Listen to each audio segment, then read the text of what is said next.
Puan Andrea kehilangan banyak darah dan Dan apa doktor?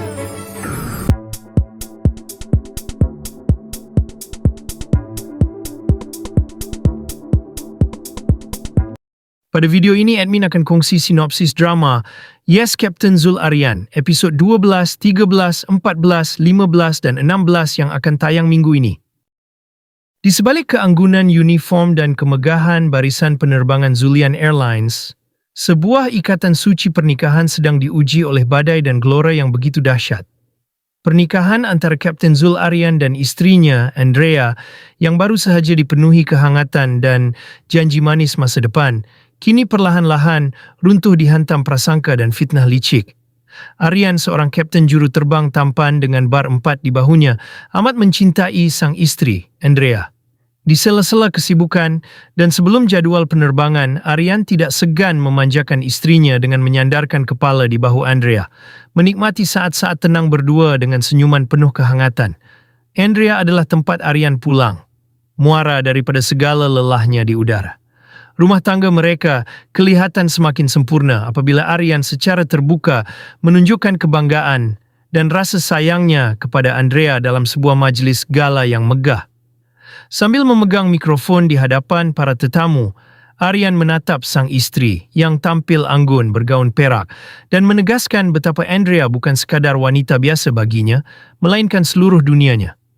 Namun, kebahagiaan mahligai rumah tangga ini mula diincar oleh rasa dengki.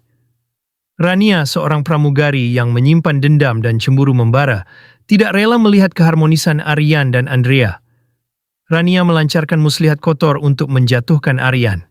Dengan senario licik yang dirancang rapi di sebuah bilik hotel, di mana pakaian dan barang-barang bersepah demi menciptakan kesan skandal, Aryan masuk ke dalam perangkap kotor Rania. Pada masa yang sama, hadir pula Khairul, lelaki dari lingkaran kehidupan Andrea, yang merasa dikhianati dan dipenuhi prasangka emosi. Kekecewaan dan kesalahfaham membuatkan Khairul meluahkan kemarahannya, menyatakan Andrea tidak akan pernah bahagia dalam pernikahan itu. Jeritan dan luahan emosi, Khairul menambah keruh situasi, meninggalkan luka mendalam dan tekanan mental yang berat bagi Andrea. Kasihan Khairul, dia terjebak dalam pusaran prasangka dan kekecewaan yang meremukkan hatinya sendiri. Perangkap Rania berhasil menciptakan tuduhan berat yang merosakkan kepercayaan. Saat Andrea mengetahui situasi tersebut, hatinya hancur berkeping-keping. Di lorong rumah dan ruang pribadi mereka, suasana menjadi begitu dingin dan tegang. Aryan, yang sedar bahwa dirinya telah dijebak dan difitnah oleh Rania, berusaha keras membela diri dan meyakinkan istrinya.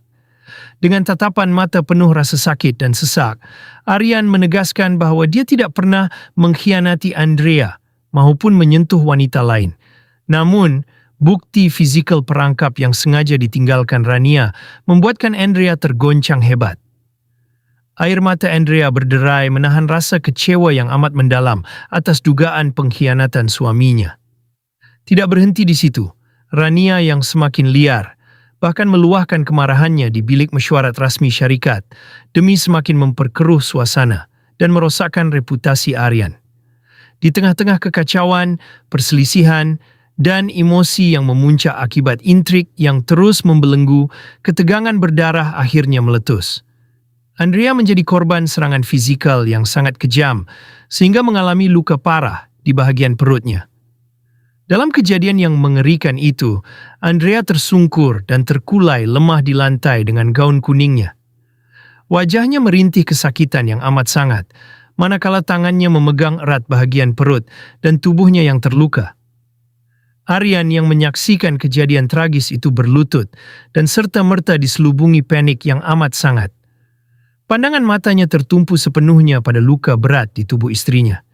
Tanpa berfikir panjang, Aryan merangkul dan memangku tubuh lemah Andrea yang semakin terkulai kehilangan kesedaran.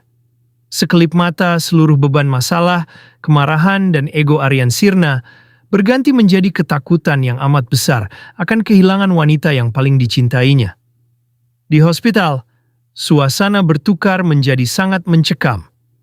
Ibu Andrea menangis teresak-esak, tidak sanggup menahan kesedihan di ruang menunggu.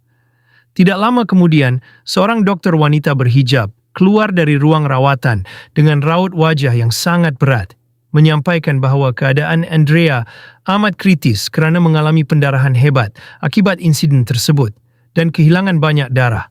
Di dalam bilik rawatan intensif, Andrea terbaring pucat, tidak sedarkan diri dengan tiub infus serta peralatan perubatan terpasang pada tubuhnya. Aryan berdiri terpukul di samping katil, menatap istrinya dengan rasa bersalah dan penyesalan yang amat mendalam. Akibat badai perselisihan dan ancaman yang melanda, wanita yang paling dicintainya kini harus bertaruh nyawa di garisan antara hidup dan mati.